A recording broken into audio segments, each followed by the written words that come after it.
जय हिंद दोस्तों। आज हम बात करेंगे नेक्स्ट टॉपिक के बारे में। हमने अभी तक जो पढ़ा है वो था हमारा इलेक्ट्रिक फ्लक्स और गॉस थ्योरम तक हो गया था। तो आज हम बात करेंगे अगले टॉपिक यानी कि एप्लीकेशन ऑफ गॉस थ्योरम के बारे में और उसके कुछ न्यूमेरिकल्स देखेंगे। और मैंने कुछ न्यूमेरिकल बनाए हैं यहाँ पर, अलग अलग टाइप के क्वेश्चन हैं जो पूरे चैप्टर में ज़्यादा इम्पोर्टेंट है। ठीक है, तो टाइम को बिना गंवाए हुए स्टार्ट करते हैं हम लोग। आज पहला टॉपिक जिसे बोलते हैं हम लोग एप्लीकेशन ऑफ गॉस थ्योरम। तो गॉस ने हमारे कुछ एप्लीकेशन दिए, उन एप्लीकेशन को हम लोग देखेंगे वन बाय वन।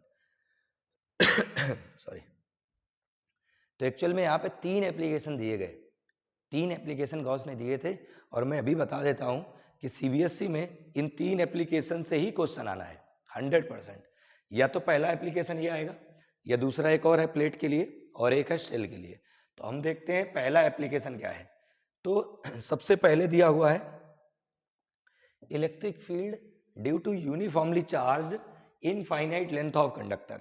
हमारे पास एक वायर है जिसकी लेंथ कितनी है, इनफाइनाइट, और उसकी वजह से हमें क्या फाइंड करना है, इलेक्ट्रिक फील्ड।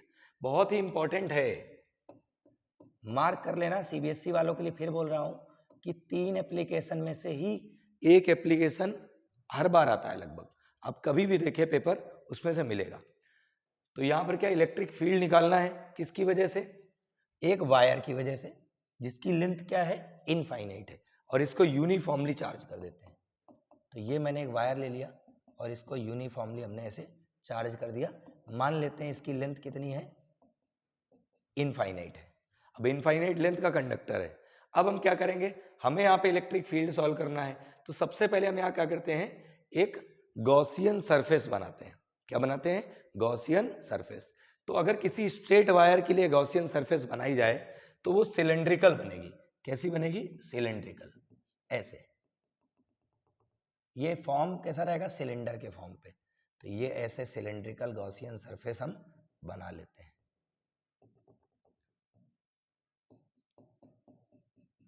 इस सिलेंडर के आसपास अगर बात करें तो ये कैसी सरफेस है, इसे बोलेंगे सिलेंड्रिकल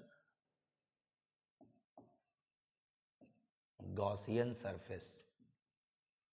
गॉसियन सरफेस, हम गॉसियन सरफेस इसलिए बनाते हैं ताकि इजीली इससे हम लोग इलेक्ट्रिक फ्लक्स कैलकुलेट कर लें, क्योंकि ये क्लोज बॉडी हो जाएगी, है ना। अच्छा, गॉसियन सरफेस के सभी पॉइंट्स पे इलेक्ट्रिक फील्ड क्या होगा, एक जैसा होगा। कैसा होगा, एक जैसा होगा। मतलब मैं इलेक्ट्रिक फील्ड यहाँ फाइंड करूँ, यहाँ यहाँ यहाँ, कहीं पर भी इलेक्ट्रिक फील्ड फाइंड करूँ, एक जैसा इलेक्ट्रिक फील्ड मिलेगा। इस गॉसियन सरफेस की लेंथ मैं ले लेता हूँ L है। सपोज करा गॉसियन सरफेस की लेंथ क्या है, L, और जो सिलेंडर लिया है हमने उसकी रेडियस ले लेते हैं R है। ठीक है, तो हम यहां सबसे पहले लिखेंगे draw cylindrical Gaussian surface. Cylindrical Gaussian surface, Gaussian surface around the conductor, जो हमने कंडक्टर लिया है उसके आसपास। अब क्या करना है, यहां पे हम छोटे छोटे एरिया ले लेते हैं। मैं कंसीडर करता हूं यहां पर ये छोटा सा सरफेस एरिया लिया मैंने। भाई सिलेंडर तो बहुत बड़ा रहेगा, कैसा भी हो सकता है। मैंने उसका छोटा सा पार्ट ले लिया जिसका एरिया वेक्टर है ds। कितना है, ds। नाम दे देते हैं 1, ds1। एरिया वेक्टर हमेशा बाहर की तरफ जाएगा, तो ये बाहर की तरफ ds जा रहा। ऊपर वाली सरफेस है, यहां पर भी हम एक सिलेंडर सरफेस एरिया लेते हैं, इसका नाम क्या हो गया, ds2। भाई अगर सिलेंडर की बात करें तो ये सिलेंडर जैसा है, इसमें 3 सरफेस एरिया बन रहे हैं, एक बॉटम, एक टॉप और एक कर्व सरफेस एरिया। पानी की बोतल देखो तो पानी की बोतल कैसी है, सिलेंडर है। तो पानी की वाटर बोतल में देखें तो एक टॉप में सरफेस एरिया, एक बॉटम और एक कर्व, 3 सरफेस एरिया है। तो ऊपर वाले की बात करें, टॉप वाले की, तो उसका एरिया वेक्टर ऊपर जा रहा होगा, सरफेस ऐसे है। और बॉटम की बात करें तो उसका एरिया वेक्टर किधर जा रहा होगा, नीचे की तरफ। तो ये हमने अलग अलग नाम दे दिए, ds1, ds2, ds3। कर्व वाले का किधर जाएगा, बाहर की तरफ। अच्छा, वायर कैसा है, यूनिफॉर्मली चार्ज है, पॉजिटिव चार्ज है, तो इलेक्ट्रिक फील्ड किधर जाएगा, आउटसाइड, E। इसमें भी इलेक्ट्रिक फील्ड किधर जाएगा, बाहर की तरफ, इसमें भी किधर जाएगा, बाहर की तरफ। अब मैं क्या करूंगा, इसका फ्लक्स सॉल्व कर लेता हूं। तो यहां लिख लेते हैं total electric flux total electric flux due to Gaussian surface is, कितना फ्लक्स आएगा, तो ये लिखा फाई। अब ये हमारा छोटा सा सरफेस एरिया है, तो इसका जो फ्लक्स होगा वो क्या होगा, ई डॉट ds1। लेकिन हम टोटल निकाल रहे हैं, तो टोटल कैलकुलेट करने के लिए क्या करेंगे, इंटीग्रेट कर देंगे। ये हो गया कर्व सरफेस एरिया का इलेक्ट्रिक फ्लक्स, प्लस टॉप वाले का निकाले तो क्या आता, integration of E dot ds2। अब बॉटम का कैलकुलेट करते तो क्या आता, ई डॉट ds3, ऐसे। ठीक है, अब हम क्या करेंगे, डॉट रिमूव करेंगे तो कॉस एंगल आएगा। यहां पर डॉट रिमूव करते हैं पहले, तो इसमें हमने क्या लिखा, इंटीग्रेशन ई ds1 कॉस। कॉस एंगल कितना बनेगा, तो इलेक्ट्रिक फील्ड और सरफेस एरिया क्या एक ही डायरेक्शन में होंगे, तो एंगल कितना होगा 0 डिग्री। प्लस सेकेंड वाले में आ जाओ, तो ये लिखा ई ds2 कॉस। अब यहां पर देखें तो इलेक्ट्रिक फील्ड तो इधर जा रहा है हॉरिजॉन्टल, यानी कि बाहर की तरफ जाएगा, लेकिन सरफेस एरिया ऊपर है, तो एंगल कितना बनेगा 90। इसमें इलेक्ट्रिक फील्ड ऐसे जा रहा और एरिया वेक्टर ऐसे, तो एंगल कितना 90। प्लस अब लास्ट वाले की बात करें तो ये आएगा ई ds3 कॉस। अब इसके बारे में देखें तो बॉटम वाले में एरिया वेक्टर नीचे और इलेक्ट्रिक फील्ड इधर, एंगल कितना बनेगा 90। ठीक है, हम यहाँ पे वैल्यूज पुट करेंगे और आंसर आएगा। मैं 1 मिनट स्क्रीन देख लेता हूँ, सही है सब चीजें। चलिए वैल्यूज पुट करते हैं, तो इसमें cos 0 कितना होगा 1, ये कितना होगा 0, ये कितना होगा 0, मतलब ये टॉप सरफेस और बॉटम सरफेस का फ्लक्स कितना हो गया 0 0। यहाँ पे मिलेगा कर्व सरफेस का, मतलब हमारे पास जो फ्लक्स आया वो क्या आया, इंटीग्रेशन ऑफ ई ds1, बाकी जो है दोनों क्या हो गए 0 0। ठीक है, तो फ्लक्स को फ्लक्स लिखा, ई को ई लिखा। अब सरफेस एरिया की बात करें, कौन सा, कर्व सरफेस। भाई ds1 मतलब क्या हुआ, कर्व सरफेस, और सिलेंडर का जो कर्व सरफेस होता है वो होता है 2 पाई RL, 2 पाई RL। ये आ गया हमारा फ्लक्स। एक चीज हमें पता है कि इस गॉसियन सरफेस के अंदर जो चार्ज है वो कितना है, Q। क्या है, Q। तो अगर गॉस थ्योरम के अकॉर्डिंग देखें तो इस फ्लक्स को लिख सकते हैं Q बाय एप्सिलॉन नॉट, और ये हो गया E bracket of 2 pi RL। यहाँ साइड में मेंशन कर देंगे where phi is equal to Q by epsilon naught. हमें E की वैल्यू लानी थी, तो E को क्या लिखेंगे, 2 पाई RL से डिवाइड कर दो, तो ये आ गया 1/2 pi epsilon 0 Q by RL, ऐसे। ठीक है, तो ये हमारा रिजल्ट आ जाएगा E equal to 1/2 pi epsilon naught Q by L को हम लिखते हैं लीनियर चार्ज डेंसिटी लैम्डा। क्या लिखते हैं, लीनियर चार्ज डेंसिटी लैम्डा। जो लीनियर चार्ज डेंसिटी होता है उसे क्या लिखते हैं, चार्ज अपॉन लेंथ। तो यहां मेंशन कर देंगे where linear charge density lambda is equal to charge by length. ये हो गया हमारे पास रिजल्ट, ये हमारा इलेक्ट्रिक फील्ड है। ठीक है, इसको हम लोग KQ बाय इसको K के टर्म्स में भी लिख सकते हैं। भाई 2 का मल्टीप्लाई 2 से डिवाइड अगर करें तो इसी को ऐसे भी लिख सकते हैं 1/4 pi epsilon 0 2 lambda by R, यानी कि इसको लिखते हैं K और ये हो गया 2 लैम्डा अपॉन में R, एक ही बात है। ये आ गया हमारा रिजल्ट। ठीक है, तो ये हमारा पहला एप्लीकेशन है कि एक single wire infinite uniformly charge wire के थ्रू अगर इलेक्ट्रिक फील्ड निकालें तो ये आएगा। अब आते हैं इसका ग्राफ देख लेते हैं, क्या करते हैं इसका ग्राफ देखते हैं, ग्राफ कैसा बनेगा। E वर्सेस R में ग्राफ पूछा जाता है, तो इलेक्ट्रिक फील्ड और R में ग्राफ देखेंगे। ये हो गया इलेक्ट्रिक फील्ड और ये हो गया डिस्टेंस। तो अगर ध्यान से देखें तो E और R कैसे हैं, इनवर्सली प्रोपोर्शनल, मतलब अगर डिस्टेंस बढ़ेगी तो इलेक्ट्रिक फील्ड कम होगा। तो कैसा बनेगा ये, ऐसा डिक्रीजिंग पैराबोला। तो ये ग्राफ भी पूछा जाता है, लिखते हैं variation of electric field with distance in the case of uniformly charge infinite length of conductor. मतलब अगर एक वायर हमारे पास इनफाइनाइट लेंथ का है, उसके लिए इलेक्ट्रिक फील्ड और डिस्टेंस में ग्राफ प्लॉट करना है। तो ये हमारा पहला एप्लीकेशन कंप्लीट हो गया। ठीक है, सभी लोगों को समझ आ गया होगा। नेक्स्ट पे आ जाते हैं, अगला। ये हमारा सेकेंड एप्लीकेशन है। अब यहाँ क्या करना है, हमें इलेक्ट्रिक फील्ड सॉल्व करना है due to uniformly charged infinite plane sheet. हमारे पास एक प्लेन शीट है और उसके थ्रू हमें क्या सॉल्व करना है, इलेक्ट्रिक फील्ड। तो पहले प्लेन शीट बना लेते हैं। तो मैं सपोज करता हूं ये हमारे पास एक प्लेन शीट है, ऐसे this is a uniformly charge plane sheet.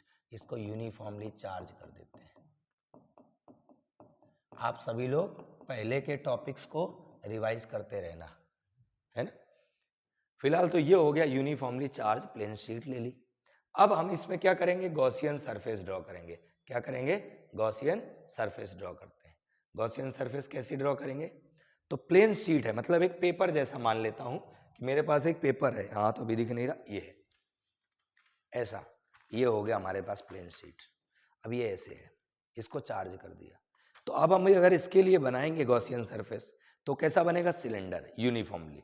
तो सिलेंडर कैसे बनेगा, हाइपोथेटिकली इधर से इधर की तरफ, मतलब ये हमारा बना एक सिलेंडर ऐसा।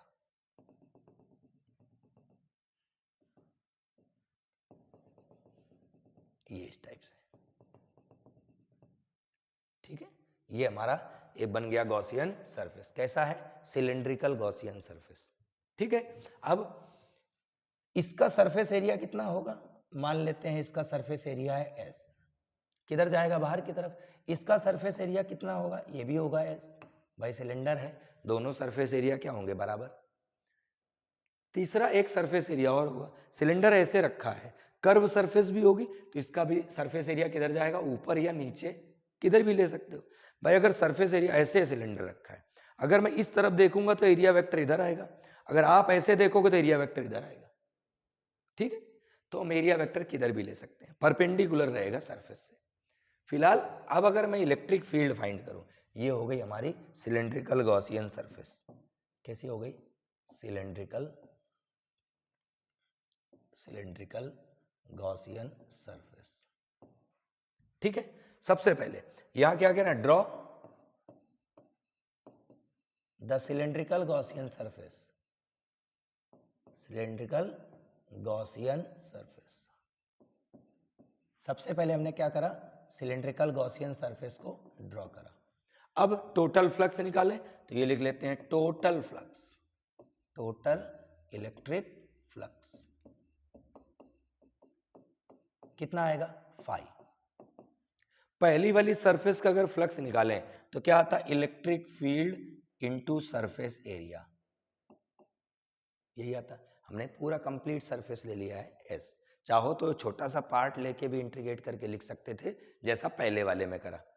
दूसरा, इसके लिए बात करें तो क्या होगा, electric field into surface area, ये हो गया सेकंड के लिए।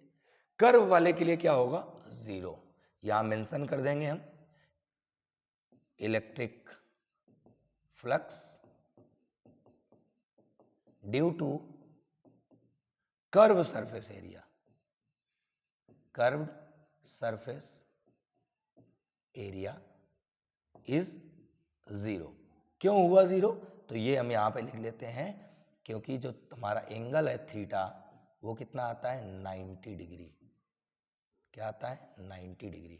थीटा कैसे 90 आएगा भाई, अगर इसका एरिया वेक्टर देखें तो ऊपर की तरफ जाएगा, और इलेक्ट्रिक फील्ड राइट साइड जाएगी तो लेफ्ट में जाएगी, एंगल कितना बनेगा, 90।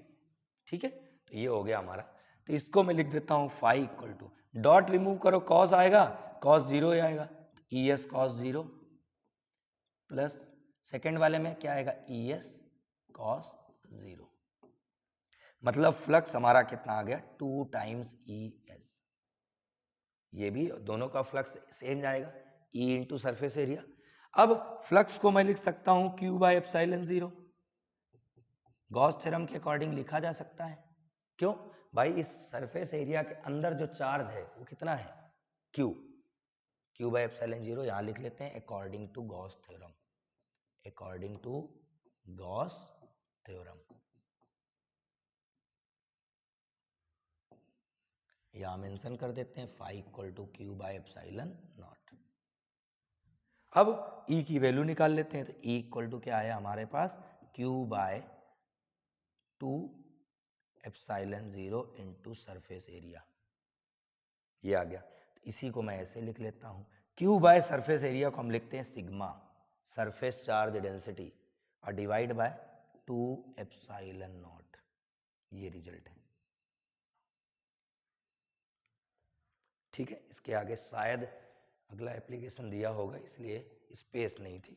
तो ये हो गया सिग्मा बाय 2 एप्सिलॉन 0। यहाँ साइड में मैं मेंशन कर देता हूँ इतना कि क्या है, यहाँ पर रिजल्ट हमारा जो है वो है E equal to sigma by 2 epsilon 0। बहुत इंपॉर्टेंट है, ध्यान रखेंगे। अगर एक प्लेट है, सिंगल प्लेट है, तो इलेक्ट्रिक फील्ड आएगा sigma by 2 epsilon 0। Q by surface area को हम सिग्मा बोलते हैं, सरफेस चार्ज डेंसिटी। ठीक है, ये फॉर्मूला हो गया।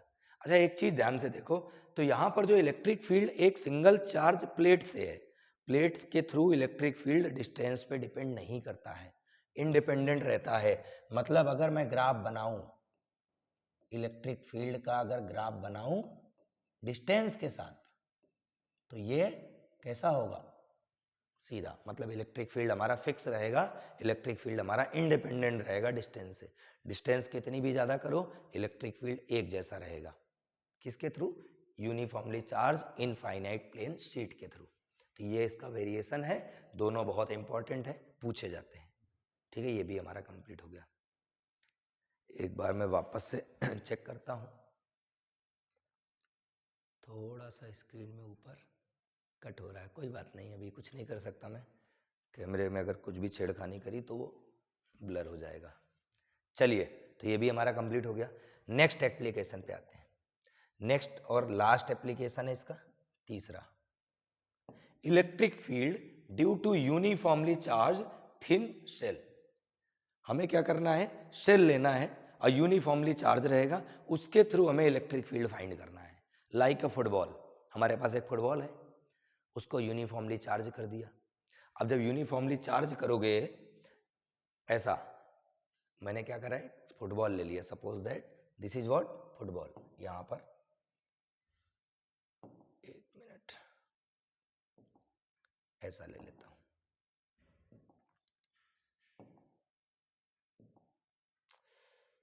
कहाँ गया भाई, ये ऐसा आया, इसको इधर ले लेता हूं। ये हो गया हमारा एक शेल, इसके थ्रू हम फाइंड करेंगे। इसको ब्लैक कर देता हूं, ये ऐसा, ये हमारा क्या हो गया, एक यूनिफॉर्मली चार्ज शेल हो गया। शेल की क्वालिटी क्या रहती है, इसमें दो सरफेस रहेंगी, इनर और आउटर दोनों। कैसी रहेंगी, इनर और आउटर दो सरफेस रहेंगी।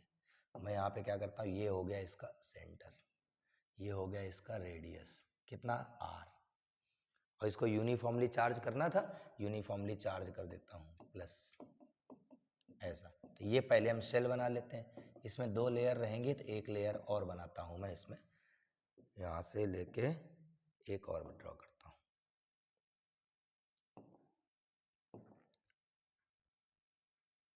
और इसका साइज थोड़ा सा वैसा ही रखना पड़ेगा, साइज थोड़ा छोटा करना पड़ेगा, बस ज़्यादा नहीं कर सकते।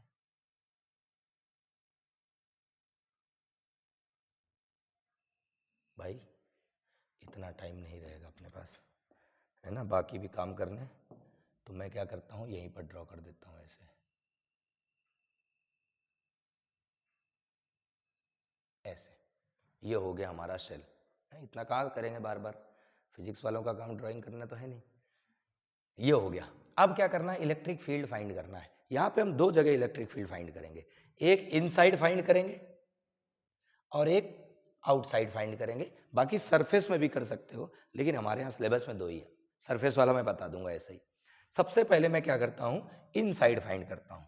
तो इससे पहला पॉइंट आता है electric field inside the shell, electric field inside the shell, inside the shell, ऐसा सेल के अंदर, सेल के अंदर मतलब मैं मान लेता हूं यहां पर फाइंड करना है मुझे, इस पॉइंट पे, पी पॉइंट पे कितना डिस्टेंस, सेंटर से कैपिटल आर डिस्टेंस पे फाइंड करना है इलेक्ट्रिक फील्ड। ठीक है, एक कंडीशन क्लियर हो गई कि small r greater than capital R रहेगा, स्मॉल आर की वैल्यू कैपिटल आर से ज्यादा रहेगी इनसाइड द सेल।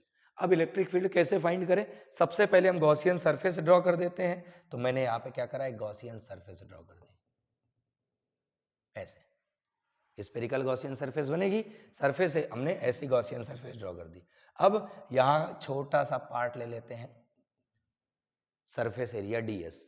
अब एरिया वेक्टर किधर जाएगा, बाहर की तरफ, कितना जाएगा ds।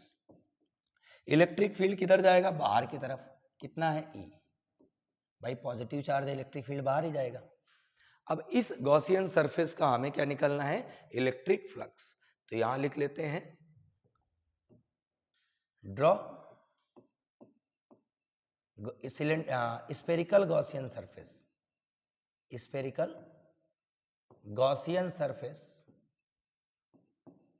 Gaussian surface inside the shell, shell के अंदर हमने स्फेरिकल गॉसियन सरफेस ड्रॉ करी।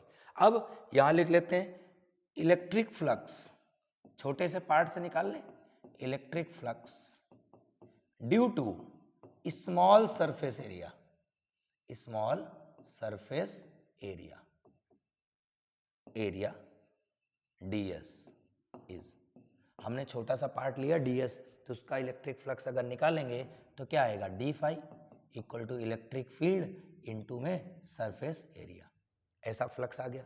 अब टोटल फ्लक्स अगर निकालें, total electric flux, total electric flux due to Gaussian surface, due to Gaussian surface, Gaussian surface के थ्रू टोटल अगर flux निकाले हम, तो इसको क्या करना पड़ेगा, इंटीग्रेट। तो डी फाई का इंटीग्रेशन क्या होगा, फाई, और इसका भी इंटीग्रेशन कर देते हैं, integration of E dot D S. Direct भी लिखा जा सकता है, बट वो 12th क्लास में हमें डेरिवेशन बताने रहते हैं, इसलिए डायरेक्ट नहीं लिखा। डॉट रिमूव करें, एंगल कितना आएगा, 0, तो ई डी एस कॉस 0, 0 क्यों आया भाई, ई और डी एस तो एक ही डायरेक्शन में होंगे, ds जो सरफेस एरिया बाहर जाएगा, इलेक्ट्रिक फील्ड भी बाहर जाएगी, cos 0 कितना हो गया, 1, बचा क्या, E integration of ds, E को E लिखा। अब ds के बारे में बात करें, ds क्या है, सरफेस एरिया, किसका, गॉसियन सरफेस का। तो स्फीयर का सरफेस एरिया क्या होगा, 4 पाई आर स्क्वायर। ध्यान ये रखना है कि इसका रेडियस जो है ना कैपिटल R है, वो आपको क्वेश्चन में गिवन रहेगा, ध्यान रहेंगे, ठीक है, कि हमने क्या बताया है। शेल का रेडियस देगा वो, x भी दे देता है, y भी दे देता है, स्मॉल r कैपिटल R कुछ भी देगा, इस चीज का ध्यान रखेंगे। तो ये आ गया। अच्छा, गॉस थ्योरम के अकॉर्डिंग अगर फ्लक्स के बारे में बात करें, तो फ्लक्स क्या होता है, q बाई एप्सिलॉन 0, बट इसके अंदर गॉसियन सरफेस के अंदर चार्ज होना चाहिए। भाई एक्चुअल में जो फ्लक्स होता है वो क्या होता है, टोटल चार्ज अपॉन एप्सिलॉन 0, यही होता है। तो इस सरफेस के अंदर टोटल चार्ज कितना है, 0, क्यों, टोटल चार्ज तो इससे बाहर है ना, इस सरफेस के अंदर नहीं है चार्ज, चार्ज कहाँ है, बाहर। मतलब मैं लिख सकता हूं E into 4 pi are square को 0 के बराबर, कैसे 0, तो यहां मेंशन करते हैं, where Q equal to 0 inside the Gaussian surface, Gaussian surface, Gaussian surface के अंदर एक भी चार्ज नहीं है, तो फ्लक्स क्या होगा, 0। तो यहां से सरफेस एरिया तो 0 हो नहीं सकता, तो 0 क्या होगा, इलेक्ट्रिक फील्ड। बहुत ही इंपॉर्टेंट है, मतलब ये है कि किसी भी सेल के अंदर जो इलेक्ट्रिक फील्ड आता है वो क्या आता है, 0। जैसे कि आप कभी बारिश में बाहर जा रहे हो, कार के अंदर बैठे हो और लाइटनिंग हो जाए, बिजली गिरने लगे, तो क्या करो, डोर क्लोज कर दो गाड़ी के। जैसे डोर क्लोज करोगे तो तो आप सेफ रहोगे। क्यों? क्योंकि आपकी जो कार है वो एक क्लोज सेल जैसा बिहेव करेगी और इसके अंदर इलेक्ट्रिक फील्ड क्या होगा? जीरो। घर पे हो, लाइटनिंग हो रही हो, दरवाजे खिड़कियां बंद कर दो, तो अगर कभी बिजली गिरती है, लाइट आएगी, तो क्या होगा? सारे चार्ज घर के बाहर बाहर घूमेंगे और ग्राउंड होंगे। अंदर इलेक्ट्रिक फील्ड क्या होगा? जीरो। तो आपको कुछ भी नहीं होगा, आप एकदम सेफ हो। ठीक है, तो ये बात आप ध्यान रखें, क्लोज बॉडी के अंदर इलेक्ट्रिक फील्ड हमेशा जीरो होता है। ठीक है, तो ये पहला हो गया पार्ट। दूसरा पार्ट देखते हैं, आउटसाइड देख लेते हैं। सेकेंड हमारा है आउटसाइड द शेल। अब हम इलेक्ट्रिक फील्ड कहां फाइंड करेंगे? शेल से बाहर। शेल बना लेते हैं, पहले शेल बना लेते हैं। देखो ऐसे ही बनाऊंगा डायरेक्ट में। ये हो गया हमारा एक इनर या आउटर जो लेयर लेना चाहो, और एक ये बाहर वाली ले लेते हैं ऐसे। अब इसको हम पॉजिटिवली चार्ज कर देते हैं, इसको प्लस चार्ज दे दो, यूनिफॉर्मली चार्ज दे दिया हमने इसको पॉजिटिव, ऐसा। ये हो गया सेंटर और ये हो गया रेडियस इसका छोटा आर। फाइंड कहाँ करना है? बाहर। बाहर मतलब ये मान लेते हैं यहाँ फाइंड करना है, at point P at distance capital R from the center. क्या करें? बिल्कुल पहले जैसा प्रोसीजर। सबसे पहले गॉसियन सरफेस ड्रॉ करो। कहाँ पे? जहां इलेक्ट्रिक फील्ड फाइंड करना हो। तो हम सबसे पहले क्या करेंगे? गॉसियन सरफेस ड्रॉ कर देते हैं ऐसे। ये हो गई हमारी गॉसियन सरफेस। ठीक है, अब इस गॉसियन सरफेस में छोटा सा एरिया ले लो और इसका हम फ्लक्स ले लेंगे। तो एरिया जब छोटा सा लोगे, कितना एरिया वेक्टर? ds। किधर जाएगा? बाहर। इलेक्ट्रिक फील्ड पॉजिटिव चार्ज से किधर जाएगी? बाहर, ऐसा। ये गॉसियन सरफेस। अब इस छोटे से पार्ट का फ्लक्स निकालो। ये लिख लिया मैंने, electric flux due to small surface area ds इज, कितना आएगा? d फाई आएगा। फ्लक्स का फॉर्मूला लगा दो, क्या होता है? E dot ds। अब तो याद हो गया होगा फॉर्मूला, बार बार यूज कर रहे हैं। अब टोटल फ्लक्स निकालें गॉसियन सरफेस का, तो total electric flux due to Gaussian surface. तो ये क्या, इसको इंटीग्रेट करेंगे तो क्या आएगा? फाई। इसको भी इंटीग्रेट कर दो, क्या आएगा? Integration of E dot ds। बोलो, इतना तो आ गया होगा।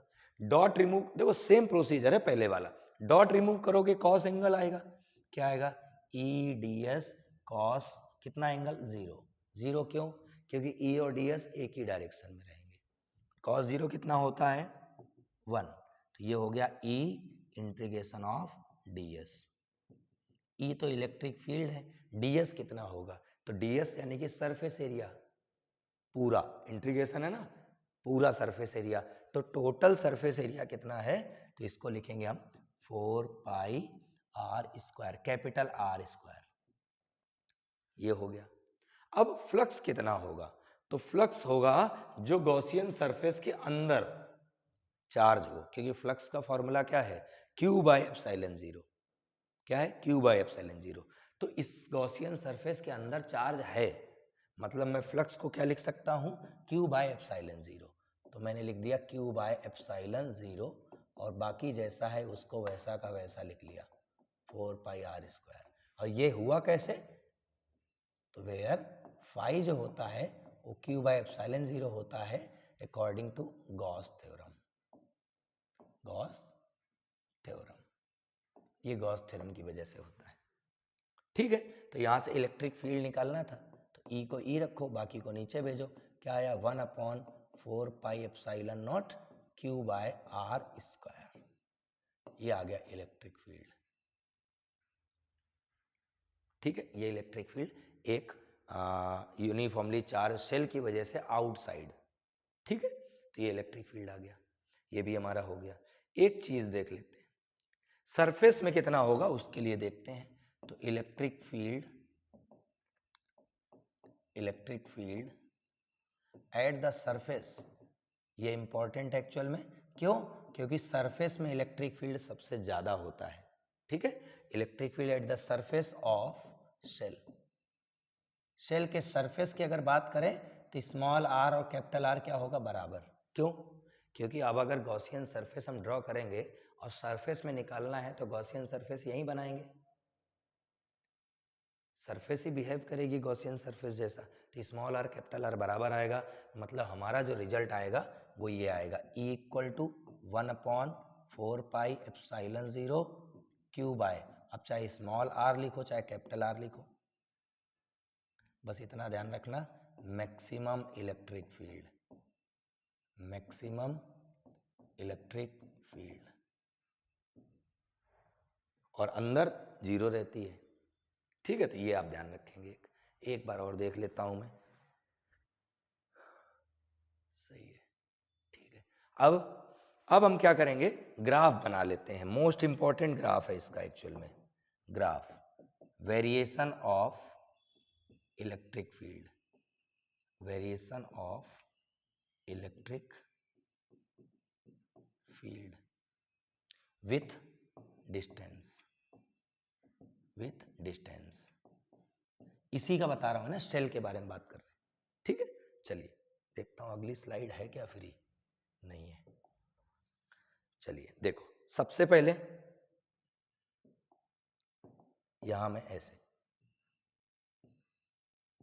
पहले एक चीज देखो, ये मान लेता हूं शेल है, ऐसा शेल बना लिया है ना, ये इलेक्ट्रिक फील्ड का टर्म्स हो गया, ये हो गया डिस्टेंस का टर्म, ऐसा। एक बात देखें तो इलेक्ट्रिक फील्ड अंदर कितना था शेल के, 0। यहां पे इलेक्ट्रिक फील्ड कितना है, 0। यहां पे कितना है, 0। यहां कितना है, 0। यहां कितना है, 0। शेल के अंदर तो इलेक्ट्रिक फील्ड 0 है, तो अंदर इलेक्ट्रिक फील्ड मिलेगा ही नहीं। सरफेस में जाओगे तो इलेक्ट्रिक फील्ड मैक्सिमम मिलेगा।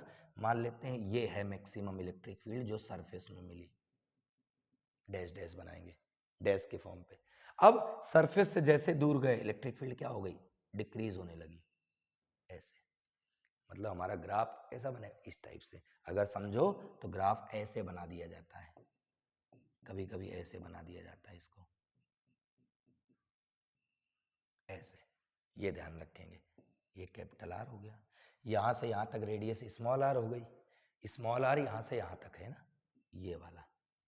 जैसे ही सरफेस से बाहर गए इलेक्ट्रिक फील्ड डिक्रीज होने लगी, और सरफेस पे इलेक्ट्रिक फील्ड मैक्सिमम है, ये वाली, और उसके बाद डिक्रीज होगी। तो ये ग्राफ ध्यान रखें, मोस्ट इंपॉर्टेंट ग्राफ है, हर जगह पूछा गया है कॉम्पिटिटिव एग्जाम में, ठीक है। ये हो गया। अच्छा, एक और चीज मुझे बोलना था, मैं आप लोगों का टेस्ट भी लूंगा, मैं एक पेपर अपलोड कर दूंगा, एक या दो, ज़्यादा लगा एक या तो दो पेपर में अपलोड कर दूंगा टेलीग्राम में, उसका लिंक डाल दूंगा अपने इसके यूट्यूब के डिस्क्रिप्शन बॉक्स में, किसी न किसी एक लास्ट लेक्चर में, जैसे आज हो सकता है लेक्चर कंप्लीट हो जाए तो मैं पेपर अपलोड कर दूंगा, तो आप उसको अपना सॉल्व कर सकते हो, स्कूल में हो या एग्जाम फाइनल में हो, उसमें से ही क्वेश्चन आएंगे, उसमें से ही क्वेश्चन आएंगे, उसी पैटर्न के आएंगे।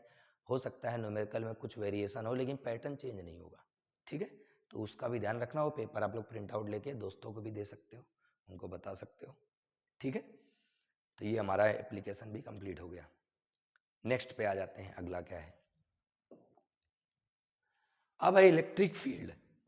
ये कोई खास टॉपिक तो नहीं है, बट एक नंबर के लिए ध्यान रखेंगे, अगले चैप्टर में काम भी आएगा इसका एक formula. Electric field due to uniformly charge two parallel infinite plane sheet. मेरे पास अब दो पैरेलल इनफाइनाइट प्लेन शीट है, दो ऐसी, ये मान लेता हूं पहली शीट है और ये दूसरी शीट है, ऐसे दोनों ऐसी। मैं दोनों को अभी पॉजिटिव चार्ज मान लेता हूं, कैसा ले लेता हूं, दोनों पॉजिटिव। ये फ्रंट व्यू है एक्चुअल में, कैसा व्यू है, फ्रंट। अभी हमने जो बनाया था ना वो हमारा, भाई प्लेट तो ऐसे रखी है, अगर ऐसे रखी प्लेट, ये ऐसे दो प्लेटें रखी हुई हैं ऐसी, अगर फ्रंट व्यू देखोगे तो ऐसा दिखेगा, और इधर साइड व्यू देखोगे तो एक प्लेट दिखती, जो हमने बनाई थी एक प्लेट के लिए सॉल्व करा था। तो ये हमने फ्रंट व्यू बना दिया है, क्योंकि दो प्लेट बनाने में जगह ज़्यादा लेगा, और नॉर्मली बनाते भी नहीं है, ऐसे ही ज़्यादा बेटर है, समझ आएगा, ठीक है। अब हमें क्या करना है, इलेक्ट्रिक फील्ड बताना है। इसके लिए हमें सिर्फ एक चीज़ का ध्यान रखना है, डायरेक्शन का। देखो इलेक्ट्रिक फील्ड मैं यहाँ भी बता सकता हूँ, यहाँ भी बता सकता हूँ, और इधर भी, 3 जगह इलेक्ट्रिक फील्ड फाइंड की जा सकती है। इतना कोई खास डेरिवेशन नहीं है, मैं डायरेक्ट बताऊंगा, आप समझना है ना। देखो टॉपिक ही नहीं है ज़्यादा खास। ये हमारा मान लो यहाँ पे बताना है इलेक्ट्रिक फील्ड, पहला फर्स्ट रीजन, सेकेंड रीजन और थर्ड रीजन। और ये डायरेक्शन ले ली मैंने, यूनिट वेक्टर की डायरेक्शन मान लेते हैं, क्या हो गई, लेफ्ट से राइट, ऐसे। ठीक है। अब एक चीज ध्यान रखना है, इलेक्ट्रिक फील्ड अगर यूनिट वेक्टर की डायरेक्शन में होगा तो पॉजिटिव होगा, और इलेक्ट्रिक फील्ड अगर यूनिट वेक्टर के अपोजिट डायरेक्शन में हुआ तो नेगेटिव होगा। इतना ध्यान रखना है। चलो मैं मान लेता हूं पहले वाले पे फाइंड करते हैं इलेक्ट्रिक फील्ड, एक पे बताएंगे बाकी अपने आप आएंगे। Electric field at first region, पहले वाले पे बात कर लेते हैं। इसका जो इंपॉर्टेंट टर्म है ना मैं वो हाईलाइट कर दूंगा, है ना। पहले यहां पर इलेक्ट्रिक फील्ड बताना है। पहला ये है, ये पहली वाली प्लेट का जो सरफेस चार्ज डेंसिटी है वो है प्लस सिग्मा 1, और इसका ले लेते हैं प्लस सिग्मा 2। ये सरफेस चार्ज डेंसिटी है। अब इसकी वजह से यहां इलेक्ट्रिक फील्ड कैसे जाएंगे, ऐसे जाएंगे। भाई अगर मान लो पहली प्लेट यहां रखी है और आपसे पूछा यहां इलेक्ट्रिक फील्ड बताना है तो आप इधर ही जाओगे, इलेक्ट्रिक फील्ड ऐसे जाएगा। लेकिन यूनिट वेक्टर तो राइट में जा रहा, यूनिट वेक्टर किधर है, राइट में। मतलब E1 की वजह से जो इलेक्ट्रिक फील्ड आएगा वो आएगा माइनस में। और एक प्लेट के थ्रू इलेक्ट्रिक फील्ड का फॉर्मूला भी पढ़ा था हमने, क्या पढ़ा था, सिग्मा बाय 2 एप्सिलॉन 0, एक प्लेट की वजह से, ये ध्यान रखना। ऐसे ही अगर मैं E2 को सॉल्व करूं तो E2 इसकी वजह से कहां, इधर, तब भी इधर आना पड़ेगा। भाई अब दूसरी ऐसे दो प्लेट थी, हमें फाइंड राइट साइड करना है, इसकी वजह से जाओगे तो इधर जाओगे, इसकी वजह से फाइंड करो तब भी इधर जाओगे। लेकिन यूनिट वेक्टर तो इधर जा रहा, तो यूनिट वेक्टर और इलेक्ट्रिक फील्ड की डायरेक्शन तो अपोजिट हो गई, तो ये भी क्या आएगा, माइनस में सिग्मा 2 बाय 2 एप्सिलॉन 0। इस चीज का ही ध्यान रखना है। नेट इलेक्ट्रिक फील्ड अगर निकालेंगे तो क्या होगा, E1 और E2 एक ही डायरेक्शन में है, दोनों क्या होंगे, ऐड, वैल्यू रख दो, आंसर माइनस का 1 बाय 2 एप्सिलॉन 0 कॉमन कर लो, बचा क्या, सिग्मा 1 प्लस सिग्मा 2। ये आ गया हमारा रिजल्ट। ठीक है। इसमें ये पहला, अगर मैं सेकंड रीजन पे सॉल्व करता तो क्या आता, वो अब आप लोग का मैं बता देता हूं साइड में। एक बार देखो स्पेस है क्या, हाँ है, बताते हैं। ये आ गया। अच्छा, इसमें एक कंडीशन लेंगे हम, कंडीशन ले लेते हैं ये जो पूछी जाती है। एक काम करें ना, ये पहले पे थर्ड वाला भी देख लेते हैं डायरेक्ट, इसी जैसा, सेम एज फॉर थर्ड में लिख देता हूं, same as for region third.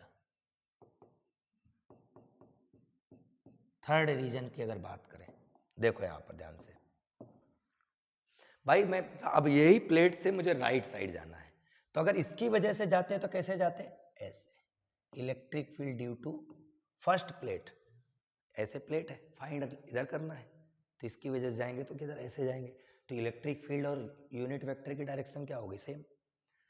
अब सेकेंड प्लेट की वजह से जाते तब भी ऐसे जाते, तो दोनों की डायरेक्शन क्या हो गई, यूनिट वेक्टर की डायरेक्शन में, मतलब E1 की वैल्यू क्या आएगी, प्लस सिग्मा बाय 2 एप्सिलॉन 0, और E2 की वैल्यू क्या आएगी, वो भी आएगा plus sigma by 2 epsilon 0।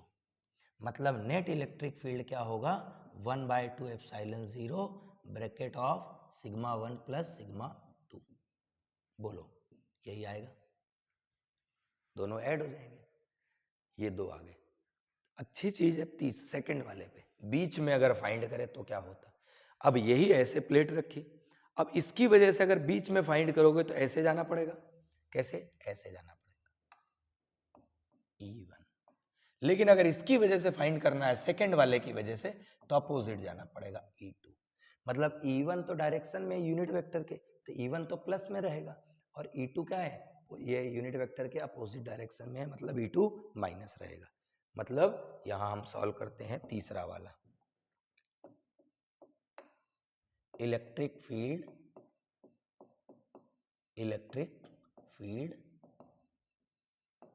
In second region, second region पे इलेक्ट्रिक फील्ड क्या होगा। तो E1 कैसा होगा, प्लस, प्लस का सिग्मा 1/2 ε0, और E2 कैसा होगा, माइनस, माइनस का सिग्मा 2/2 ε0। देखो यहाँ पर E2 कैसा है, अपोजिट है यूनिट वेक्टर के, माइनस हो गया।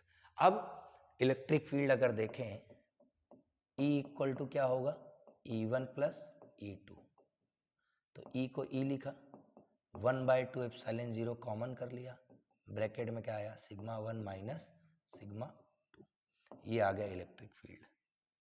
नेट इलेक्ट्रिक फील्ड हमारा ये आया, तीनों का इलेक्ट्रिक फील्ड आया। ये नहीं पूछा जाता है आपसे, जो पूछेगा वो ये कंडीशन है, मैं लिख देता हूं यहाँ पे येलो कलर से। देखो यहाँ पर, इफ सिग्मा 1 को मैं प्लस सिग्मा ले लूं एंड सिग्मा 2 को मैं माइनस सिग्मा ले लूं, इसको हम बोलते हैं फॉर कैपेसिटर। एक्चुअल में आप लोग कैपेसिटर पढ़ोगे आगे। कैपेसिटर क्या होता है, कैपेसिटर में दो प्लेट्स होती हैं, एक प्लेट पॉजिटिवली चार्ज रहती है और एक उतना ही नेगेटिवली चार्ज रहती है। दोनों के चार्ज एक जैसे, यानी कि दोनों के सरफेस चार्ज डेंसिटी एक जैसे। तो अगर कैपेसिटर की बात करते हैं तो इलेक्ट्रिक फील्ड पहला इन, यहां लिख लेते हैं electric field, electric field outside the capacitor, capacitor के बाहर। कैपेसिटर का मतलब ये हो गया हमारा कि ये वाली जो एक प्लेट है ये पूरी प्लस चार्ज हो गई, मान लो +10 है तो ये -10 है, तो ये कैपेसिटर हुआ। बाहर मतलब इधर या उधर, ये कैपेसिटर है, कैपेसिटर के बाहर वाला एरिया ये हुआ राइट वाला, ये हुआ लेफ्ट वाला।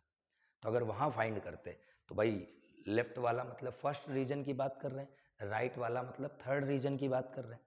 तो यहाँ अगर मैं प्लस सिग्मा लिखूं और यहाँ माइनस सिग्मा लिखूं तो दोनों कट हो जाएगा, क्या मिलेगा, 0।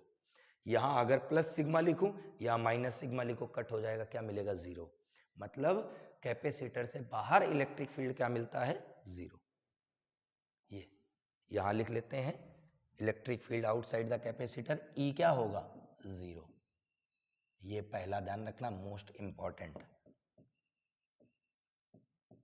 दूसरा, इलेक्ट्रिक फील्ड इनसाइड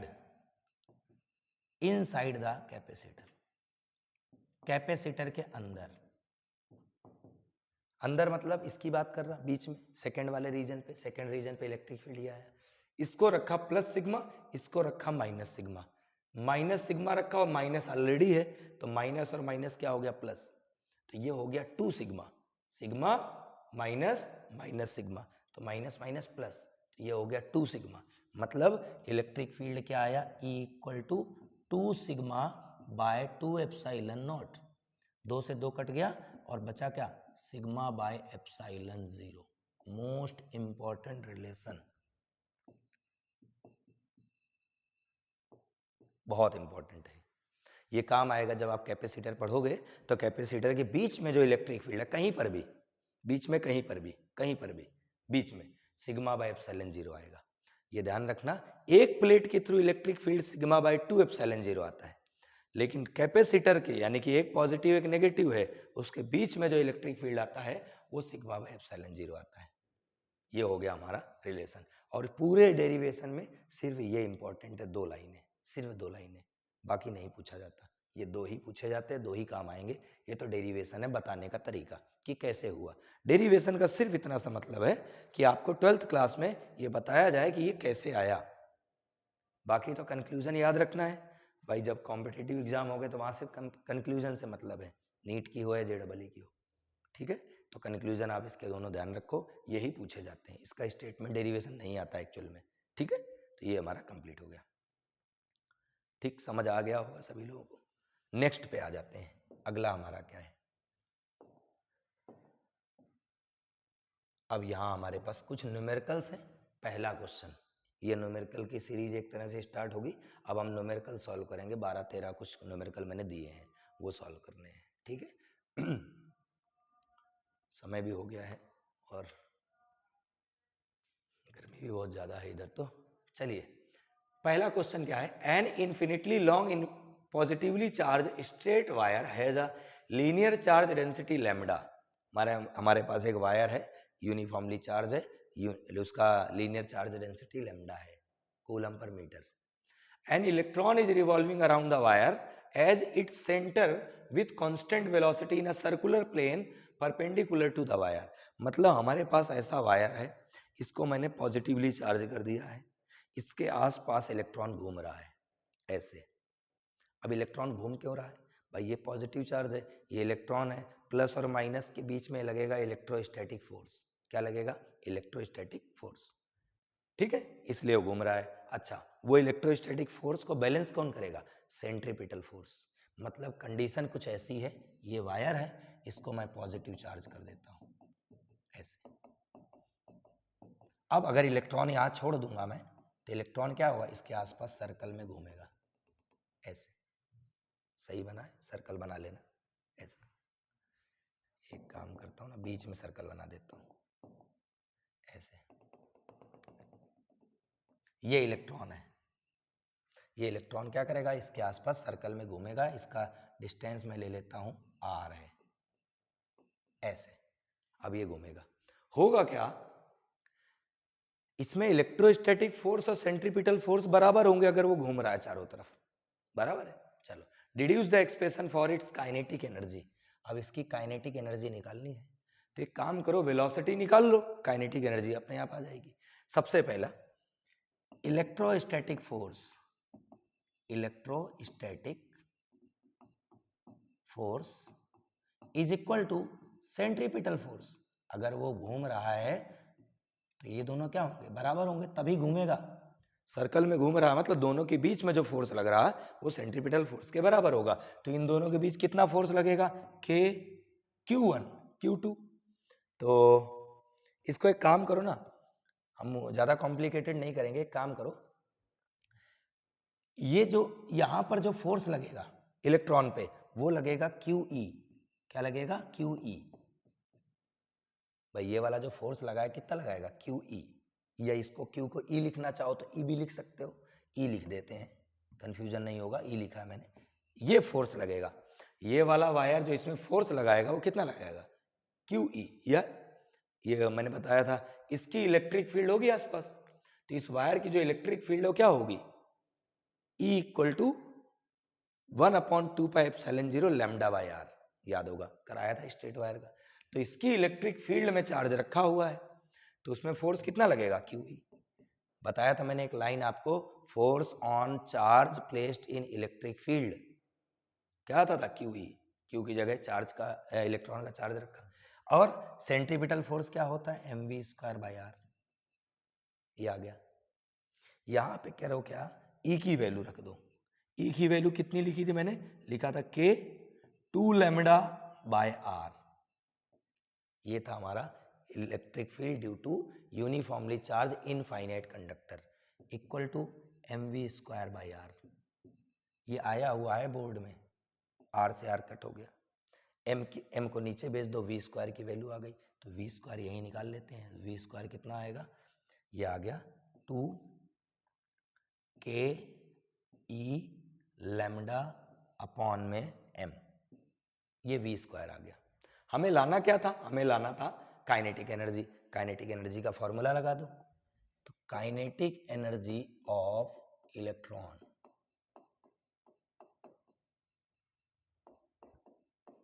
क्या होता है? Formula half mv²। तो काइनेटिक एनर्जी को लिखा हाफ m, और v² की वैल्यू कितनी है? 2k λE/में, आई थिंक m था, चेक कर लेते हैं। 2k λE/m सही है, 2k λE/m। m से m क्या हो गया? कट। तो काइनेटिक एनर्जी क्या आ गया? 2 से 2 भी कट हो गया, क्या आ गया? k λE। चाहो तो वैल्यू रख दो, k को लिखते हैं 1/4πε0, लैम्डा को लैम्डा लिख दो और e को e लिख दो, ऐसे करो ना, λE/में 4πε0। ये आ गया हमारा, ये काइनेटिक एनर्जी है, इसको E लगा लेना क्योंकि यहाँ पर भी K जैसा हो गया है ना। तो काइनेटिक एनर्जी इक्वल टू क्योंकि ये भी के है तो के से के कंफ्यूज होकर कैंसिल नहीं कर देना। तो ये आ गया हमारा फॉर्मूला काइनेटिक एनर्जी का।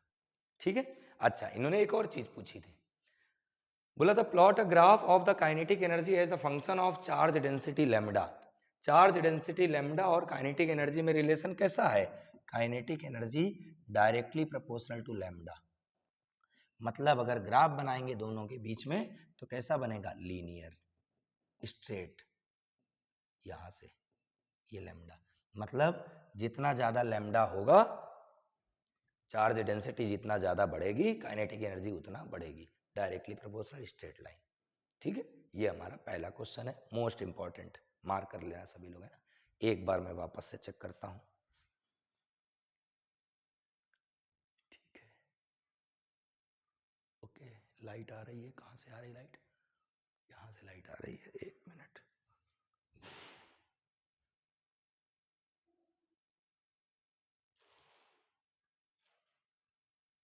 चलिए, पर्दा लगा हुआ है इससे कि सारी चीजें कवर होती हैं। अभी आई थिंक ठीक है, लाइट तो अभी भी आ रही है, कुछ नहीं कर पाएंगे इसका अभी, जितना हो सकता है। ठीक है, चलिए नेक्स्ट पे आ जाते हैं, अगला क्वेश्चन देखते हैं क्या है। नेक्स्ट क्वेश्चन देखें, two large thin metal plates are parallel and close to each other. दो प्लेट हैं, पैरेलल हैं, क्लोज हैं, मतलब पास में रखे हैं। On their inner faces the plates have surface charge density of opposite signs and of magnitude this. देखो सरफेस चार्ज डेंसिटी आपको दे दी है, कितनी दी है? 17.7 इंटू 10 की power -22 coulomb per metre square. और बोला दो प्लेट हैं ऐसी और दोनों अपोजिट चार्ज हैं, मतलब एक कैपेसिटर का काम कर रही, ऐसे दोनों को पास में रख दिया है। क्लोज इसलिए बोला है क्योंकि कैपेसिटर अच्छा वही होता है जितना पास में दोनों प्लेट्स रखी हो, वो कैपेसिटर सबसे अच्छा। दोनों प्लेट्स के बीच का डिस्टेंस कम, कैपेसिटेंस ज्यादा हो जाता है, ऐसा हो गया। अब क्या बोला, what is the electric field intensity? पहला है इन द आउटर रीजन। लो, आउटर रीजन मतलब बाहर, क्या आएगा? जीरो, थोड़ी देर पहले ही बताया था। तो इलेक्ट्रिक फील्ड आउटर में क्या होगा? जीरो। दूसरा बिटवीन द प्लेट्स, तो बिटवीन द प्लेट्स मतलब यहां, तो यहां पे इलेक्ट्रिक फील्ड क्या होगा?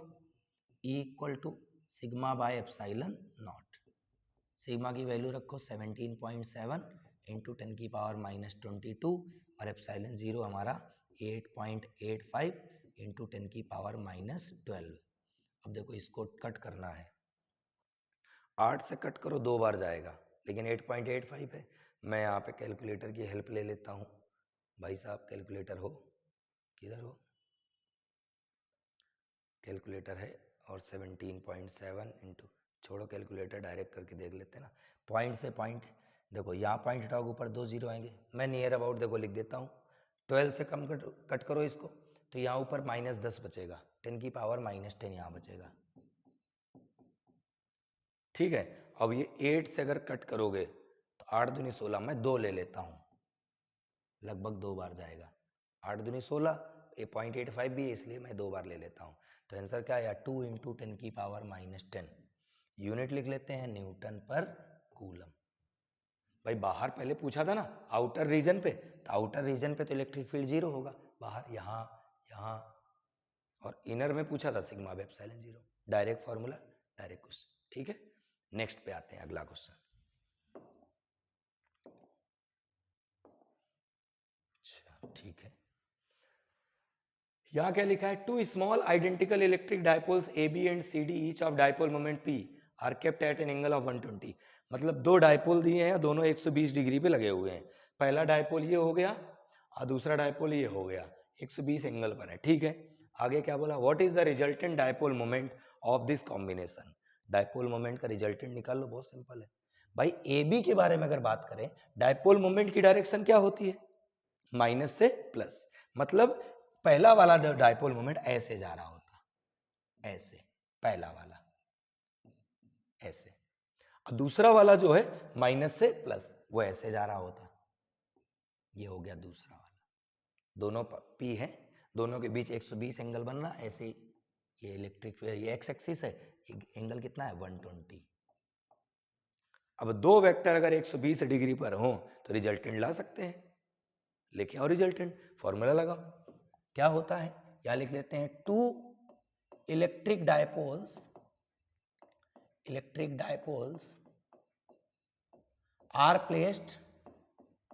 are placed at 120 degree, so the resultant dipole moment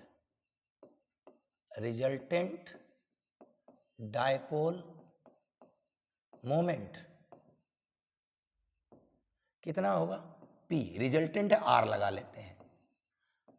अब दो वेक्टर अगर थीटा एंगल पर प्लेस हो तो रिजल्टेंट का फॉर्मूला आपने पढ़ा था, √a² + b² + 2ab cos theta, वही लगाओ। तो √a² मतलब पहले वाले मोमेंट का, ये हो गया √a² + b² + 2ab cos theta, ऐसे, ठीक है। तो ये हो गया रिजल्टेंट डायपोल मोमेंट, ये हो गया 2p²। यहां पर लिखें cos 120 कितना होता है, -½ होता है। ये पहले लिख दिया 2p², cos 120 होता है -½ तो हाफ माइनस का तो माइनस आगे लगा दिया, हाफ लिख दिया। cos 120 की वैल्यू आपको याद कर लेनी है। 2 से 2 कट गया, p² से 2p² कम करोगे तो कितना आएगा, √ में p²। p² का मतलब क्या हुआ, p। तो ये डायपोल मोमेंट तो भैया वही आया जो एक का था। और डायरेक्ट भी याद रखो, अगर दो वेक्टर एक दूसरे से 120 डिग्री पर होते हैं तो रिजल्टेंट वही आता है जो वेक्टर होते हैं दोनों, उतना ही रिजल्टेंट आता है। ये याद करके चलो, है ना। 11th में बताया जाता है, डायरेक्ट याद रखो। 60 डिग्री पर हो तो क्या होगा, √3 टाइम्स हो जाएगा वेक्टर, ऐसे करके ध्यान रखो, ठीक है। पहला तो हो गया। दूसरा, what will be the magnitude and direction of torque acting on this? Magnitude torque कितना होगा, तो टॉर्क का फॉर्मूला हमारा क्या होता है, सेकेंड पार्ट, टॉर्क का फॉर्मूला हमारा क्या होता है, P sin थीटा। क्या होता है, P sin theta. Sine theta क्या होता है, एंगल किसके बीच का, P और E के बीच का। एक चीज देखो, P किधर गया, P मतलब रिजल्टेंट डायपोल मोमेंट। तो रिजल्टेंट डायपोल मोमेंट जो जाएगा, दोनों बराबर थे, कॉमन सी बात है, 60 डिग्री पे जाएंगे। कितने पे जाएंगे, 60 डिग्री पे। तो ये रिजल्टेंट डायपोल मोमेंट के रिजल्टेंट की डायरेक्शन, यहां से भी 60 है और भाई साहब यहां से भी 60 है। तो इलेक्ट्रिक फील्ड तो इधर जा रही थी ना, +x में, ये लिखा हुआ है, if the system subjected to electric field directed along positive x direction, electric field ऐसे जा रही, तो डायपोल मोमेंट और इलेक्ट्रिक फील्ड के बीच का एंगल कितना बचा, 30। भाई ये तो पूरा 90 होगा, 90, 60 ये हो गया तो 30 ये बचेगा। मतलब P और E के बीच का एंगल कितना हुआ, 30 डिग्री, ये लिखा। तो ये लिखा मैंने, PE के बीच का एंगल 30 डिग्री, तो PE sin 30, और sin 30 होता है 1/2, तो ये आ गया P/2। ये आ गया हमारा टॉर्क। अब टॉर्क की डायरेक्शन भी पूछी भाई साहब, तो टॉर्क की डायरेक्शन कैसे निकालेंगे, A क्रॉस B होता है AB sin थीटा। भाई हमने फॉर्मूला लिखा, P क्रॉस, ये होता है ना P क्रॉस E, क्या लिखते हैं इसी को, इसी को लिखते हैं हम P क्रॉस E, लिखते हैं कि नहीं लिखते। और इसकी डायरेक्शन अगर निकालनी है तो क्या लगाएंगे, right hand thumb rule, right hand thumb rule लगा के देखो यहाँ, राइट हैंड थंब रूल। ये कैसे जा रहे थे हम लोग, PE, P ऐसे जा रहा, E ऐसे जा रहा, तो P से E की तरफ जाना है, P से E की तरफ जाना है, PE। ये P हमारा मतलब हम इसको अगर ऐसा कंसीडर करें कि E तो इधर जा रहा, E ऐसे जा रहा और P ऐसे जा रहा, तो P से E की तरफ जाना है, P से E की तरफ जाना है। तो ये हमारा प्लेन हुआ, ये क्या हुआ, प्लेन, और P वेक्टर ऐसे है, तो अगर P से E की तरफ जाओगे तो क्या होगा, अंदर की तरफ जाएगा। ये थंब डायरेक्शन, थंब क्या देता है, डायरेक्शन, P क्रॉस E है ना, तो P से E की तरफ जाएंगे तो डायरेक्शन क्या आएगी, अंदर की तरफ। कैसी आएगी, अंदर की तरफ। अंदर की तरफ मतलब मैं बोल सकता हूँ इसको x y z, अगर x y, x ऐसे लें y ऐसे लें तो z बाहर होना चाहिए, मतलब -z आएगी डायरेक्शन। तो डायरेक्शन कैसे लेंगे, negative Z direction, negative Z direction. Check कर लेना एक बार, P क्रॉस E को, P ऐसे जा रहा, E ऐसे जा रहा, P से E की तरफ जाएंगे हम, P से E के, भाई प्लेन की बात करें ना, प्लेन हमारा ऐसा है, प्लेन अभी इसको समझना पड़ेगा, आपको भी समझाना पड़ेगा। देखो ये हो गया एक्स एक्सिस, ये हो गया वाई एक्सिस और ये हो गया जेड एक्सिस। तो रिजल्टेंट जो हमारा जा रहा है वो ऐसे जा रहा, रिजल्टेंट कैसे जा रहा, ऐसे। ये डायपोल मोमेंट और ये इलेक्ट्रिक फील्ड, तो ये पी की बात कर रहा है। तो पी से अगर ई जाएंगे तो इधर ही जाएगा, नेगेटिव जेड एक्सिस, अंदर की तरफ जा रहा। ठीक है, तो ये हो गया हमारा ये क्वेश्चन, ये आया हुआ क्वेश्चन है ना। नेक्स्ट पे आते हैं, अगला क्वेश्चन क्या है, अगला क्वेश्चन देखें। Plot a graph showing the variation of coulomb force F versus 1/r square, where r is the distance between the two charge, each pair दिए हैं, ये पेयर दिए हैं, 1 और 2 के और 2 और -3 के, और इंटरप्रेट द ग्राफ ऑब्टेन्ड। ठीक, देखते हैं। पहला हमें ये पता है कि F और 1/r स्क्वायर अगर ग्राफ बनाएंगे दोनों में तो स्ट्रेट लाइन बनेगा, ये तो पक्की बात है, स्ट्रेट लाइन बनेगा। भाई अगर 1/r स्क्वायर इंक्रीज होगा तो F भी इंक्रीज होगा। दूसरा ग्राफ बनाते हैं यहाँ ऐसे, ये हो गया फोर्स वाला, ये हो गया 1/r स्क्वायर वाला। सबसे पहला पेयर क्या है, 1 और 2, मतलब अगर प्रोडक्ट देखें तो 2 आएगा। भाई हमारा फोर्स जो होता था वो होता था Q1 into Q2, Q1 1 Q2 2, तो मल्टीप्लाई करूंगा आएगा 2। दूसरे वाले का अगर देखते, ये पहले वाले का, दूसरे वाले का देखते तो कितना आता, 2 इंटू 3, Q1 इंटू Q2, तो ये आता हमारा 2 और ये आता भाई साहब हमारा -6। ज्यादा बड़ा कौन मैग्नीट्यूड, दूसरा वाला। लेकिन नेगेटिव आ रहा, नेगेटिव का मतलब क्या हुआ, दोनों एक दूसरे को अट्रैक्ट करेंगे। भाई एक प्लस एक माइनस है, ये अट्रैक्ट करेंगे और ये क्या करेंगे, रिपल करेंगे। लेकिन ये प्लस है, ये क्या है, पॉजिटिव, पॉजिटिव है, इसलिए ग्राफ किधर जाएगा, ऊपर ऐसे। ये हो गया हमारा फॉर 1 माइक्रोकूलम, 2 माइक्रोकूलम। ठीक है भाई, पॉजिटिव है ना दोनों, पॉजिटिव रिपल करेंगे, बात अलग है, यहां लिख दो रिपल्सिव, रिपल्सिव। बोलो समझ आ गया होगा इतना तो। भाई प्लस में दोनों चार्ज है तो फोर्स तो पॉजिटिव आएगा, तो ऊपर जाएगा। दूसरा वाला माइनस में चार्ज है, माइनस और प्लस अट्रैक्ट करेंगे, लेकिन स्लोप कैसा, नेगेटिव आएगा। अच्छा ज्यादा भी आएगा, ये 2 गुना था, ये 6 गुना है, तो ये हमारा स्लोप इसका ज्यादा रखेंगे। तो ये हो गया फॉर 2 माइक्रोकूलम, -3 माइक्रोकूलम, और ये क्या होगा, अट्रैक्टिव। बोलो इतना आ गया होगा समझ में। ठीक है, अब इन दोनों में अगर देखा जाए कि ज्यादा स्लोप किसका, भाई इसका होना चाहिए, कॉमन सी बात है। क्यों, 6 गुना है वो 2 है, तो मतलब यहां लिख सकते हो अट्रैक्टिव फोर्स जो है वो कितना है, 3 टाइम्स रिपल्सिव फोर्स के। बोलो होगा ऐसा, भाई ये 6 टाइम्स है, वो 2 टाइम्स है, तो 3 गुना ज्यादा बड़ा हुआ पहले वाले का, हुआ।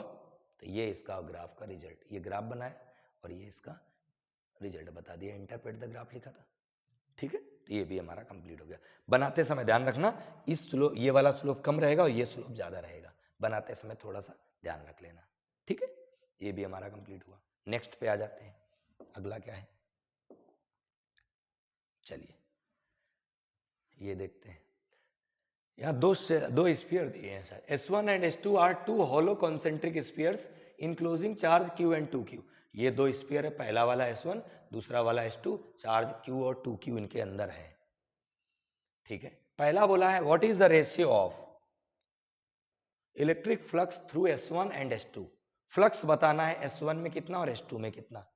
तो पहला हमें इलेक्ट्रिक फ्लक्स का फॉर्मूला क्या होता है, तो फ्लक्स होता है चार्ज बाय एप्सिलॉन नॉट, यही होता है। तो मैं अगर पहले वाले का फ्लक्स निकालूंगा तो पहले वाले का फ्लक्स क्या आएगा, इसके अंदर का चार्ज, इसके अंदर का चार्ज क्या है, Q बाय एप्सिलॉन 0 होगा। दूसरे वाले का फ्लक्स कितना होगा, तो इसे लिखेंगे φ2। तो इसके अंदर चार्ज, इसके अंदर चार्ज कितना, 2Q और Q दोनों, 2q प्लस क्यू, भाई दोनों आएंगे ना, कितना हो गया 3q बाय एप्सिलॉन 0।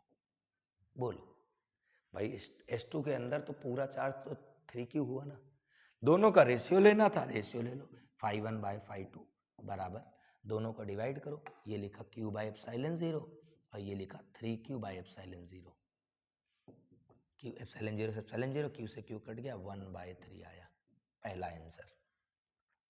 दूसरा क्या बोला है, how will the electric flux through the sphere S1 change, किसके थ्रू, S1 चेंज, स्फीयर S1 की बात कर रहा। If a medium of dielectric constant 5 is introduced in the sphere inside S1 in place of air, मतलब यहां पर मैंने एक डाइलेक्ट्रिक मीडियम रख दिया जिसकी वैल्यू 5 है, तो बताओ फ्लक्स S1 का कितना चेंज होगा।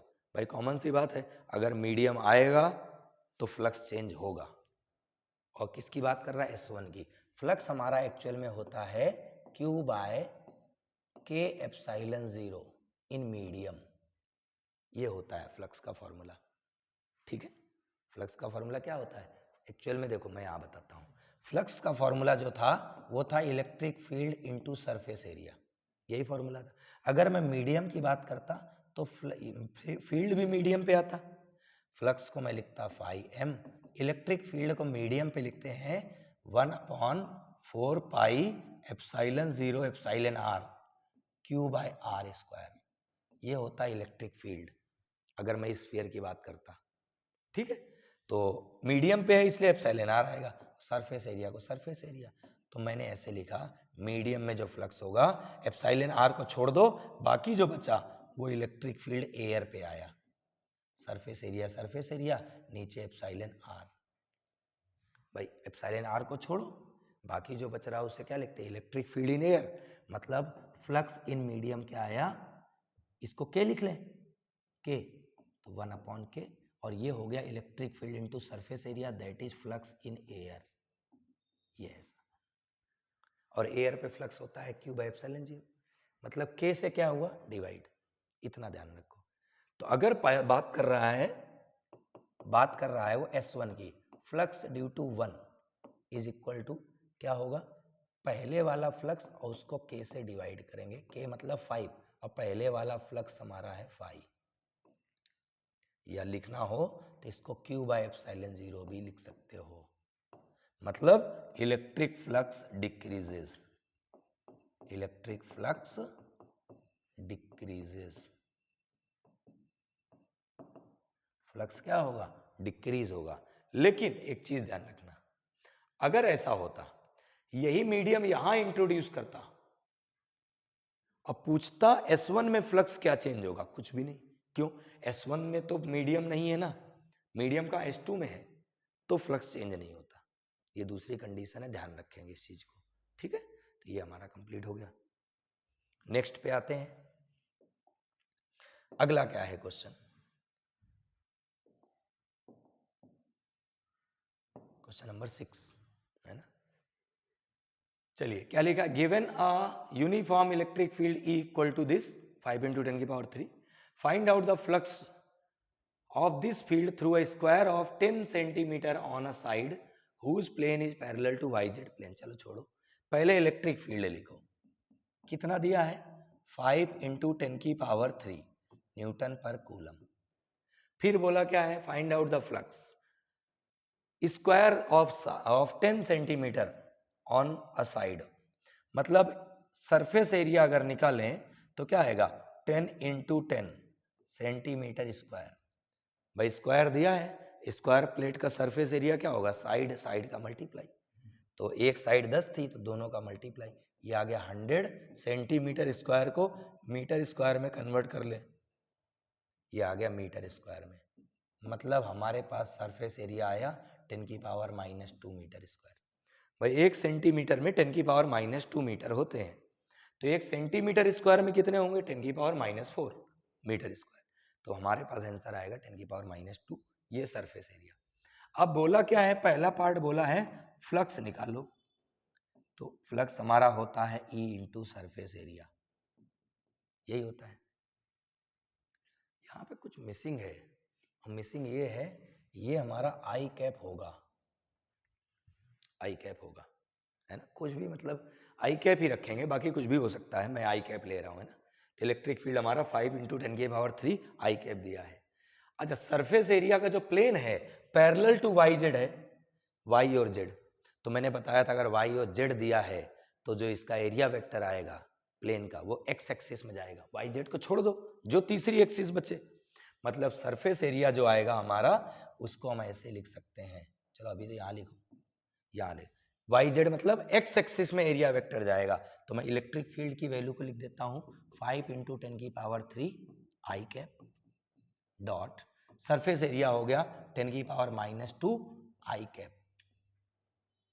भाई सरफेस एरिया किधर है, एक्स एक्सिस में, वाई जेड को छोड़ो, वाई जेड ऐसे मान लेता हूँ, ये मानता हूँ वाई है, ये जेड है, तो एरिया वेक्टर किधर जाएगा, एक्स में। भाई अगर ये वाई माने, ये जेड माने, तो एक्स में जाएगा एरिया वेक्टर, और एक्स एक्सिस का unit vector I cap, I dot I 1 होता है, तो फ्लक्स कितना आ गया 5 × 10⁻1 -2 में एक कम कर दो, यानी कि कितना आ गया 50, आई डॉट आई 1 हो गया, यूनिट लिख दो न्यूटन पर कूलम × मीटर स्क्वायर, ये आ गया पहला। ठीक है, दूसरा क्या है, what would be the flux through the same square if the plane makes 30 degree angle with the x axis.